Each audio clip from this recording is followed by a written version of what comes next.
2015 سے لے کے 18 تک جب انہوں نے ایز فائنانس منسٹر اپنا پرفارمنس دی تو اس میں بہت بہتری آئی. اسپیشلی جو فکس ٹیکس رجیم انہوں نے کنسٹرکشن انڈسٹری کے لیے آفر کیا وہ ایک ریمارکیبل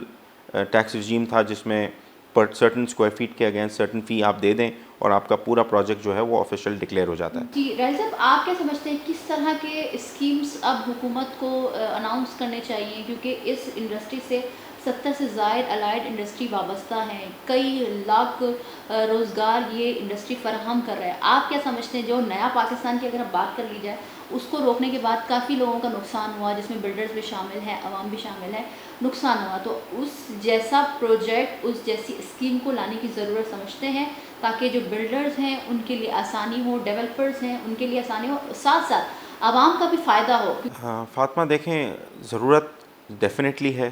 پاکستان کی کنسٹرکشن انڈسٹری اگر آج آپ حقیقی طور پہ دیکھیں تو وہ ایک وینٹیلیٹر پہ ہے. اتنا برا حال میں نے اپنی 22 سالہ 21 سالہ کیریئر میں, پروفیشنل لائف جب سے میں نے کنسٹرکشن کے کام میں قدم رکھا, میں نے اتنے برے حالات کبھی نہیں دیکھے. جو بات آپ نے کی نیا پاکستان ہاؤسنگ ڈیولپمنٹ اتھارٹی, تو گو کہ وہ پی ٹی آئی اور فارمر گورنمنٹ کا انیشیٹو اور پروجیکٹ تھا, لیکن میں سمجھتا ہوں جیسے پی ٹی آئی سابقہ حکومت نے بے نظیر انکم سپورٹ پروگرام کو اپنے دور حکومت میں بھی کنٹینیو رکھا, کیونکہ اس کی جو فوائد ہیں وہ ڈائریکٹ عوام تک جا رہے تھے, اور انہوں نے اسی کو امپرووائز کر کے صحت کارڈ اور تعلیم کارڈ کے نام سے پروپوزلز کو آگے بڑھایا, لیکن اس کا جو بیسس تھا وہ بے نظیر انکم سپورٹ پروگرام سے لیا. تو اسی طرح جیسا آج ایک نیا پاکستان ہاؤسنگ ڈیولپمنٹ اتھارٹی پچھلے 4 سال 3.5 سال کی محنت تگ و دو اور جستجو کے بعد اس کو ایک سرٹن لیول تک لے کے گئے, اس میں ڈائریکٹ فائدہ صرف اور صرف عوام کا تھا. آج میں سمجھتا ہوں گورنمنٹ بے شک دوسری ہے, اور جو جو اب حکمران ہیں ان کے اختلافات ہیں سابقہ حکومت کے عہدیداران اور حکمرانوں سے, لیکن جو اس پروگرام کے اندر جو مراد تھیں اسپیشلی عوام کے لیے, لو کاسٹ ہاؤسنگ کے امبریلا کے انڈر جو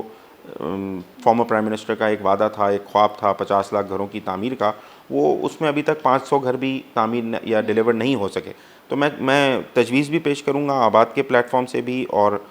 پرسنل کیپیسٹی میں بھی کہ موجودہ حکومت کو ضروری اس بات پہ کوئی نہ کوئی لائے عمل طے کرنا ہوگا کہ یا تو اپنی نئی اسکیم لانے کے بجائے وہ اسی ایگزسٹنگ اسکیم جو اس وقت ہولڈ پر ہے اسی کو وہ الیبریٹ کریں, اس کے اندر کوئی خامیاں تھیں تو ان کو فکس کریں. آباد اس میں اپنی خدمات اور مشاورت سابقہ حکومتوں کو بھی دیتا رہا ہے, صوبائی حکومتوں کو بھی دی ہیں, اور موجودہ حکومت یا آئندہ آنے والی حکومت کو بھی دیں گے. ہمارا آباد کا 1 پوائنٹ ایجنڈا ہے کہ ہم ایک نان پولیٹیکل آرگنائزیشن ہے. گورنمنٹ کوئی سی بھی ہو, ہمارا آبجیکٹو ہے کہ انڈسٹری اور ہمارے ممبران کو اور اسپیشلی عوام کو کس طرح فائدہ پہنچ سکتا ہے, ہم اس میں حکومتوں کے ساتھ تعاون کرنے کو تیار ہیں. اس کی ایک بڑی خوبصورت مثال کل ہم ایک تقریب میں بیٹھے ہوئے تھے تو وہاں زبیر موتی والا صاحب نے دی کہ انہوں نے کسی کتاب میں پڑھا کہ اٹلی میں پچھلے 35 سالوں میں 11 حکومتیں تبدیل ہوئیں. ان 11 حکومتوں میں ایک بھی حکومت نے جو کنسٹرکشن انڈسٹری کو پالیسی دی ہوئی ہے وہ پالیسی 35 سالوں میں چینج نہیں ہوئی. ہم آج تمام عہدیداروں سے, تمام حکمرانوں سے, تمام اعلیٰ عدلیہ کے لوگوں سے ایک ہی گزارش کرتے ہیں کہ یہ پچھلے 40-50 سال سے اس انڈسٹری ایک عطاب کا شکار ہے, ایک بحران کا شکار ہے. جو ڈیمانڈ اینڈ سپلائی کا گیپ ہے پورے آباد کے تمام ممبرز اور جتنے نان ممبرز آباد بھی جو کنسٹرکشن میں انوالو ہیں, تمام اسٹیک ہولڈرز مل کے بھی اس وقت جو ڈیمانڈ ہے اس کو پورا نہیں کر سکتے. لاکھوں گھروں کی شارٹ فال ہے. اس کی بنیادی ایک ہی وجہ ہے, وہ ہے Karachi 7th largest city in the world ہوتے ہوئے اس کی 52% آبادی کچی آبادی میں رہتی ہے. کچی آبادی میں رہنا اور 52% آبادی کا بالکل اسی طرح پا رہی ہوں. صاحب یہ بتائیے گا جس طرح سے ہم اب کئی دہائیوں سے یہ بات کرتے آ رہے ہیں اور ہمیشہ سے آباد ڈیمانڈ کرتا آیا حکومت سے, صوبائی حکومت ہو یا فیڈرل گورنمنٹ ہو, یہ کرتا آیا, مگر ہم کراچی میں اگر ہم کراچی کی بات کر لی جائیں تو بہت سارے پچھلے کچھ عرصوں میں, اگر میں غلط نہ ہوں تو 2-3 سالوں میں جس طرح سے سابق جو ریٹائرڈ چیف جسٹس صاحب تھے گلزار احمد صاحب کی جانب سے جو کیسز انہوں نے سنے اور اس پر فیصلہ آیا, جس پر ایک مسئلہ فیصلہ جو کہ تاریخی اس کی ڈیمولیشن ہوئی اور جو تمام تر سچویشن رہی, اس کے بعد ہم یہ دیکھ رہے ہیں کہ کئی بلڈرز جو نامی گرامی بلڈرز اینڈ ڈیولپرز ہیں وہ دوسرے سٹیز میں, پاکستان کے دوسرے شہروں میں جا کر اپنے پروجیکٹس ڈیلیور کر رہے ہیں. وجہ ظاہر سی بات اداروں کی ہے, کیونکہ یہاں پر جس طرح سے ہم بات کرتے ہوئے آ رہے ہیں کہ یہاں پر جب آپ کسی ادارے میں جاتے ہیں ایز ڈی سی او کے ڈی او یا جو بھی ادارہ ہو جو اس انڈسٹری کو پرمیشن دیتا ہے یوٹیلیٹیز بلس وغیرہ یا دیگر جو ادارے ہیں اس پر بات کر رہے ہیں ہم، وہاں پر ایک جو قانون کے تحت لیگلائز پیپرز کی جو پرمیشن ہوتی ہے اس میں بہت بڑا کردار ہے کہ وہ بہت ڈیلے ہوتا ہے. مگر آباد کیا کر رہے ہیں ان ڈیولپرز اور ان بلڈرز کے لیے تاکہ کراچی میں ظاہر سی بات ہے جس طرح سے آپ ذکر کر رہے ہیں کہ کچی آبادی 45% سے زائد ہماری آبادی کچی آبادی پر مشتمل ہے، اگر وہاں پر بھی گھر بنائے جائیں، وہاں پر بھی بلڈنگز بنائی جائیں، ہاؤسنگ اسکیمز بنائے جائیں تو بہتر زندگی کراچی میں ہو سکتی ہے، کراچی کا انفراسٹرکچر اچھا ہو سکتا ہے. میڈم آباد جو ہے وہ ہر سطح پہ اپنی جو آواز ہے اس کو پہنچاتا ہے اور کوشش کرتا ہے کہ لوگوں کی اور ڈیولپرز اور آباد کے ممبران کی جو شکایات ہے وہ اعلیٰ عہدیداران تک اور جو بھی ارباب اختیار ہیں ان تک اس بات کو پہنچائیں کہ اس وقت کراچی، بالخصوص کراچی، پورا سندھ صوبہ، اسپیشلی سیلاب کے بعد تو بالکل ہی سرکمسٹانسز چینج ہو گئے ہیں، لیکن اگر کراچی جو کہ سیلاب سے اللہ نے جس کو بچا لیا اور اس میں کوئی ڈائریکٹ امپیکٹ کراچی کے اوپر ان بارشوں کا اور پانی کا نہیں آیا، کراچی میں اس سے قطع نظر جو پچھلے 25 سالوں میں حالات رہے، انفراسٹرکچر ٹوٹل کولیپس ہے. اس کی بنیادی ایک ہی وجہ ہے کہ کراچی میں کوئی ایک سٹیک ہولڈر اس چیز کو اون نہیں کرتا کہ یہ میری ذمہ داری ہے. آپ ڈی ایم سی سب سے پہلا ادارہ ہوتا ہے، ڈسٹرکٹ میونسپل کارپوریشن، آپ اس سے انفراسٹرکچر کی بات کریں تو ان کا جواب ہوتا ہے کہ جی یہ روڈ ہماری جورسڈکشن میں نہیں آتا. ہم کہتے ہیں جی کس کی جورسڈکشن میں، وہ کہتے ہیں کے ایم سی کی جورسڈکشن میں. ہم جاتے ہیں کے ایم سی کے پاس، ان سے گزارش کرتے ہیں کہ جی یہ انفراسٹرکچر یہاں پر تباہی کا شکار ہے. کے ایم سی والے کہتے ہیں کہ جی یہ ہماری جورسڈکشن میں نہیں آتا. یہ صوبائی حکومت کے 18ویں ترمیم کے بعد کئی ایسے مسائل تھے جو صوبائی خود مختاری میں چلے گئے، جس میں خاص طور پہ نیا پاکستان میں پچھلی بات جو ہمارا آپ کا سوال تھا، نیا پاکستان ہاؤسنگ ڈیولپمنٹ اتھارٹی کے بھی جو ڈائریکٹ مرات اور فوائد تھے وہ سندھ میں اپلیکیبل نہیں تھے بیکاز آف 18th امینڈمنٹ. گو کہ 18ویں ترمیم بہت سارے اختیارات ڈائریکٹ صوبے کو دیتی ہے اور اس میں جو این ایف سی ایوارڈ ہے وہ فیڈرل سے صوبے کو ملتا ہے، لیکن سملرلی صوبہ اپنا ایوارڈ بلدیاتی نظام میں نہیں منتقل کرتا، کیونکہ یہ اصل میں کام آپ کسی بھی دنیا کے ترقی یافتہ ملک میں چلے جائیں تو کسی ایم این اے یا ایم پی اے کا یہ کام نہیں ہوتا کہ وہ اپنے ایگزسٹنگ کانسٹیٹوئنسی کے علاقے کی سڑک، گٹر یا بجلی کے مسائل کو دیکھے. وہ ان کا کام لیجسلیشن ہے، کانسٹیٹیوشن ہے. یہ کام ہے ذیلی حکومت کا جو کہ ہے بلدیاتی حکومت. بلدیاتی حکومت انفارچونیٹلی یہاں پر کراچی میں اسٹیبلشڈ ہی نہیں ہے. کوئی اگر آپ بلدیاتی ادارے جو اس وقت کام کر رہے ہیں وہ بیوروکریسی کے انڈر کام کر رہے ہیں تو یہ ٹوٹل سسٹم جو ہے اس وقت کولیپس ہے. اس کا جو تجویز آباد مختلف پلیٹ فارمز پہ اور مختلف فورمز پہ پیش کرتا ہے وہ یہ ہے کہ سب سے پہلے کراچی کو ایک کنسنسس کے ساتھ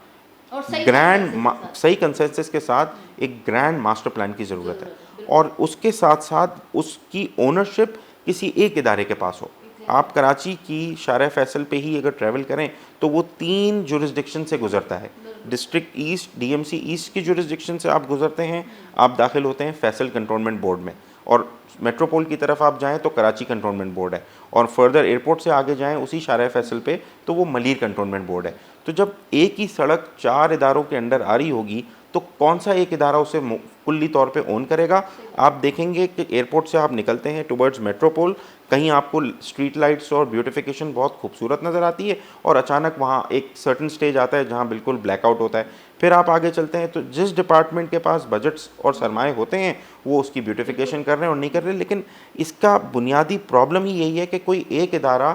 کوئی ایک ایشو کو اون نہیں کرتا. تو ہم ہر پلیٹ فارم پہ، ہر سطح پہ ایک ہی آواز بلند کرتے ہیں کہ گرینڈ ماسٹر پلان کراچی کو دیا جائے، اس کے اوپر عمل درآمد کے لیے کوئی ایک مضبوط ادارہ جس کے پاس کامل مکمل اختیارات ہوں اس کو اس کا ذمہ دار ٹھہرایا جائے، تاکہ اگر وہ اس کام کو پائے تکمیل پہ پہنچائیں اور شہریوں کو اس کا فائدہ ملے تو اسی ادارے کو اس کا کریڈٹ دیا جائے، اور خدا نخواستہ وہ اس میں ڈیلیور کرنے میں ناکام رہے تو اسی کو بلیم کیا جائے. ٹھیک ہے راہیل صاحب، آگے بڑھتے ہیں. کراچی میں سب سے بڑا جو سامنا ہے آپ کی انڈسٹری کو، بلڈرز کو، ڈیولپرز کو، وہ ہے جعلی بلڈرز، جو کہ عام فہم میں جو لوگ کہتے ہیں بلڈر مافیا. مگر ایک بلڈر جو کہ کام پورے قانونی طور پہ کر رہا ہے، لیگل طور پہ کر رہا ہے، اور ایک بلڈر جو کہ جعلی ہے،